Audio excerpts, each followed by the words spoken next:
లేని స్థిత, సుఖ దుఃఖాలు వచ్చిపోయే స్థిత. సుఖ దుఃఖాలు లేని స్థితి క్షేమాన్ని కోరు.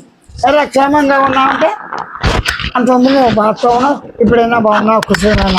ఆ మధ్య ఏదో ఇబ్బందులు పడ్డామని ఉన్నా, మానసిక ఏదో ఇప్పుడు బాగుంది అంటే ఇక్కడ క్షేమం పక్కనే ఉంది.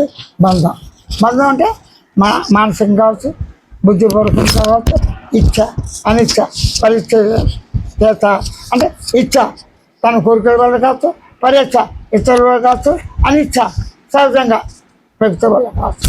ఏ విధంగా వస్తున్నా మనకి తృప్తి లేదు, శాంతి లేదు, తృప్తి లేదు.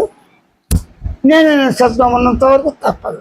నేను శబ్దం లేకుండా బాగు చెప్పేవాడు, బాగు వినేవాడు అంటే గురు శిష్యుడు, భక్తుడు భగవంతుడు, భరించే భర్త భార్య లేదు కదా, తోడు.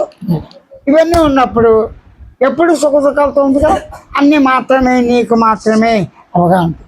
అంటే ఎవరికి వారు మనందరికీ ఏ అవగాహన, నేనున్నా అన్న అవగాహన.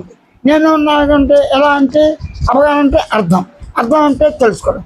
నేను తెలుసుకుంటున్నావు, నేను తెలుసుకుంటున్నావు శబ్దం నా శబ్దం నాకు తెలుస్తుంది, భావం తెలుస్తుంది. స్వయంగా అంటే స్వయం శబ్దంతో స్వయం భావంతో నేనున్నాను.